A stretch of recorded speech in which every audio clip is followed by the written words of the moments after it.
Eu quero começar do jeito mais simples possível, tá? A causa das mulheres iranianas não deveria ser polêmica. Não era para ser um tema de esquerda, de direita, de geopolítica complexa, de calma, vamos esperar mais informações. Era para ser uma pauta óbvia do feminismo global e de qualquer organização séria de direitos humanos. Simples, né? Ainda assim, existe um buraco constrangedor, um silêncio seletivo. Um silêncio de muita celebridade que se manifesta sobre absolutamente tudo, e nem deveria, né? Porque muita gente não entende nada, eu ia falar um palavrão, mas enfim, não entende nada de coisa nenhuma, mas quer dar sua opinião, quer, né, pertencer, quer se mostrar politicamente engajado, mas todo mundo quietinho. Mas não é só isso, tem silêncio de organizações que têm equipe, orçamento, newsletter, manifesto pronto, filtro bonito, né? Faz um carrossel ali, de políticos que estão sempre ali cobrando posicionamento alheio, mas que somem quando a pauta exige mais coragem do que cálculo político. Desde 28 de dezembro, o Irã entrou numa nova onda de protestos e repressão. A gente está vendo os vídeos nas redes sociais. Mas se isso não basta, vamos lá. Organismos de direitos humanos, ligados ou não à ONU, estão relatando o uso de força letal, prisões arbitrárias, inclusive de adolescentes, e denunciaram apagões e restrições de comunicação, como esse blackout de internet que está rolando desde o dia 8 de janeiro. Esse blackout derruba a capacidade de organização e principalmente de documentação dos abusos, ou seja, não é só as pessoas que estão ali se manifestando, é que quando o Estado apaga essa luz, ele também tenta apagar as evidências de tudo que está acontecendo. E mesmo com essa névoa informacional típica de regimes autoritários, a gravidade disso não é discutível. A pergunta é, cadê a reação à altura? Cadê o coro de isso é inaceitável vindo de quem se apresenta como feminista? Cadê a indignação que não escolhe mulher por conveniência? Um exemplo que simboliza bem esse incômodo é o seguinte, a ONU Mulheres publicou só ontem uma mensagem dizendo que está com as mulheres do Irã. Está atrasada, né? Falou da preocupação do secretário-geral da ONU com, né, os relatos de violência, o uso excessivo de força. Claro que é importante, mas é impossível notar o tempo e o tom, né? Esse jeito cauteloso de quem está pisando em ovos. E aí que eu quero dizer por que isso está acontecendo. Medo de parecer imperialista, medo de que abraçar as iranianas e condenar a teocracia que as oprime seja lido como alinhamento aos Estados Unidos, como se a solidariedade às mulheres tivesse que passar por um teste ideológico, uma senha, um certificado ali de pureza. Só que a vida não espera, mulheres não têm uma janela de oportunidade. E o feminismo, se for depender do clima político do momento, acaba não servindo para nada.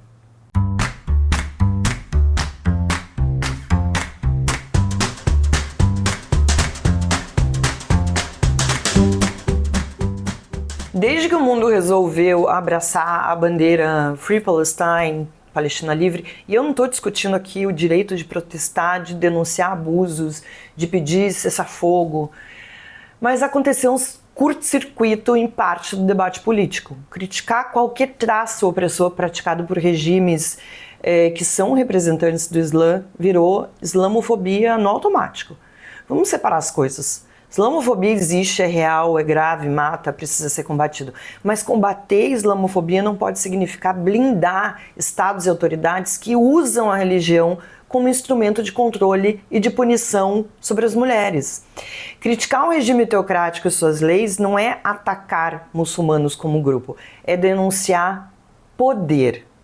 Eu me lembro muito bem do caso da adolescente Armita Gheravan, da iraniana Armita Gheravan, que foi arrancada de dentro de um metrô em Teherã em 2023, foi espancada, passou semanas em coma no hospital e morreu. Aquilo aconteceu num contexto que o mundo ainda estava com a Mahsa Amini fresca na memória. Se você não se lembra, eu vou te falar, ela tinha sido morta um ano antes pela mesma razão. Ela estava com o hijab mal colocado na cabeça, foi morta. Explodiram protestos no Irã, mais de 500 pessoas foram mortas. Foi uma convulsão da sociedade. Mas o que está acontecendo agora lá é muito maior. Mesmo o mundo vendo uma repetição de mortes pelo mesmo motivo, mulheres que não estavam usando hijab na cabeça, o que eu vi foi uma espécie de cansaço seletivo ali se instalar, como se falar disso atrapalhasse o roteiro. E aí vem a frase que eu mais detesto, porque ela parece sensata, né? Mas é só uma covardia mesmo. Não é hora... Gente, não era de quê? A vida das mulheres tem que esperar o debate geopolítico ficar confortável para você falar desse ou daquele assunto? Naquele período, Israel atacava Gaza em resposta ao massacre brutal do 7 de outubro de 2023. A indignação global com a guerra, com a destruição, era e é compreensível. Só que no meio disso criou-se uma lógica doentia. Se você denuncia opressão numa ditadura teocrática, você está ajudando Israel. Como se defender mulheres virasse propaganda. Como se o sofrimento delas fosse um detalhe inconveniente.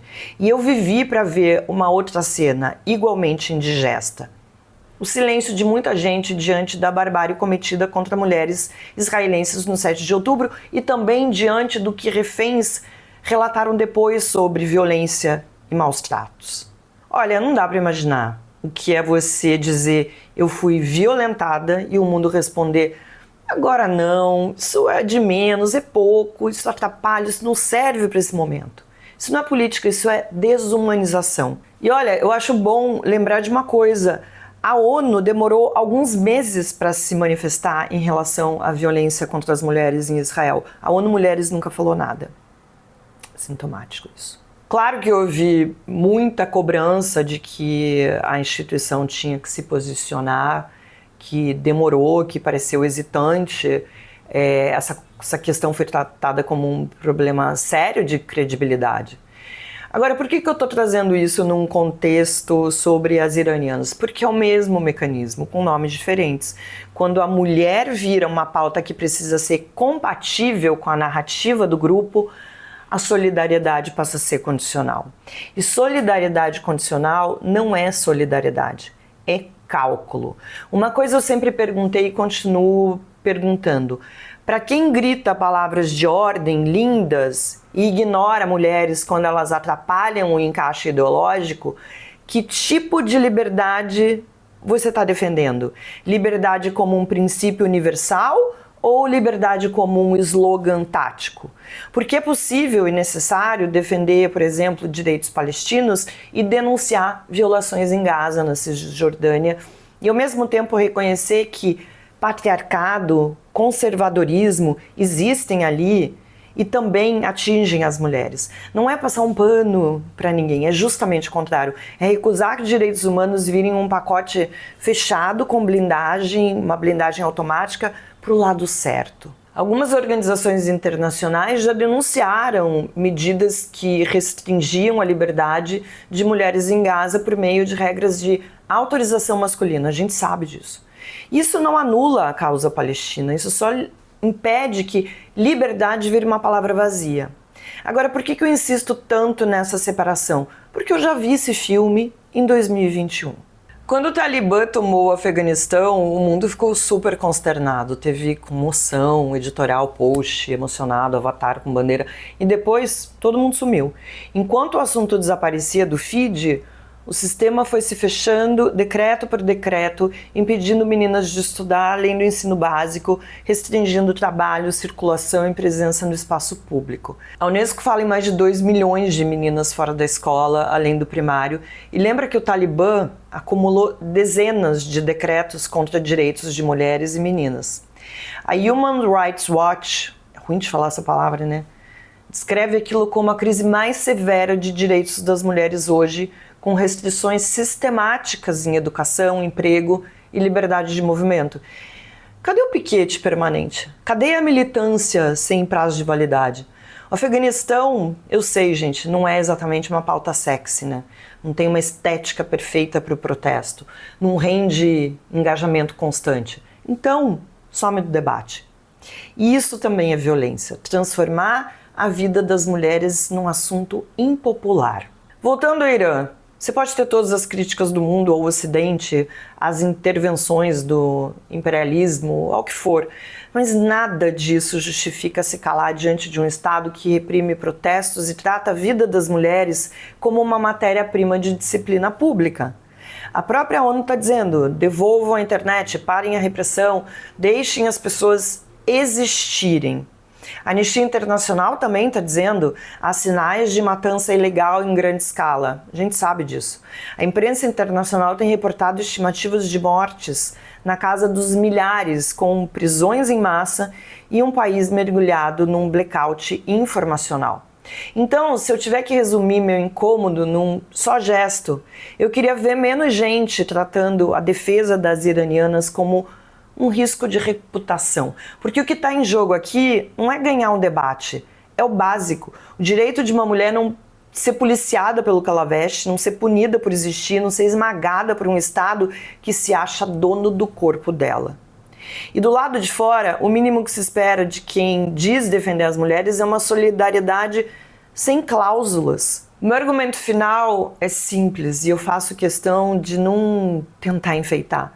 O feminismo deveria ser uma ideologia autossuficiente, mas ele vive sendo engolido por ideologias maiores e na hierarquia, a mulher sempre fica para depois.